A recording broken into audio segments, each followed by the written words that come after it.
Hello everybody, Chris here in the Ozarks. Just had to show you this first garlic we pulled out of the garden. It is huge. I kind of got a little anxious, and even though the leaves are generally supposed to be turned yellow and dried up before you pull your garlic out, I just decided to go ahead and give one of these big ones a yank and see what it looked like on the bottom end, and it's something else. Let me get down here and put my hand down here so you can see just how big this thing is. I mean, it's really big. So we've got quite a few in the garden that are about this size, so this is just the first one of many. Just wanted to show you, and hope you've got garlic in your garden. Of course, you plant those in the fall, and then they finish growing in the spring. And by June, we'll be pulling most of that up, if not a little bit sooner, at the rate these things have grown. Chris back here again with this big garlic that I just picked fresh from the garden, and just wanted to show you a couple things about it. This thing's probably from the roots all the way up to the tip. It looks to be it's almost 3 foot long, I would say. So I don't know if you can kind of get the perspective on that. What I'm going to do is dissect this garlic. Now normally what you'd do is you'd hang it up by the green part here and just let it dry out in a cool but dry place until all of the green here on the top just turned yellow. And what you're basically doing is curing the garlic so it'll keep longer. We're just going to eat this thing fresh, so it doesn't really matter.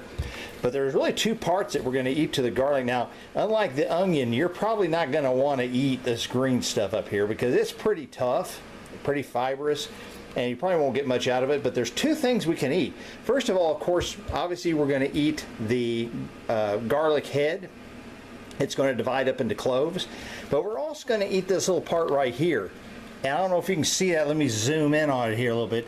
This is actually the garlic trying to go to seed. This is its version of going to seed. It's called a scape, S-C-A-P-E, I think is how it's pronounced. And we can cut that off, and it actually is almost like a little garlic or like a little onion in and of itself. So that's what I'm going to do is I'm going to go ahead and cut all this away, and then I'll show you what I've got. And that's what we're going to eat. Be right back. All right, I'm back. What I've done here simply is to strip off the roots, and you can still see I've got a little bit of the roots here. Maybe a little bit better focus there. But you can see what I've done here is just strip off most of the roots, and then I peeled it down to where I got down to where I could get these sections, which are called cloves. And the individual garlic cloves are what you then cook with, or you can pickle with, or whatever it is you like to do with garlic in your favorite dishes. And then of course right here, cut out of the top of the greenery, we have this scape. And this scape also acts as garlic. And I've cut it down to where you're just down to the tender part. But anyway, I just want to show you what that would be like when we kind of dissected it. I'll clean it up a little bit more, get the rest of the roots off those cloves, and then we'll be able to cook with this garlic the way you would garlic you bought from the store. Only, whoo, boy, this stuff smells great. It is really strong, and wow.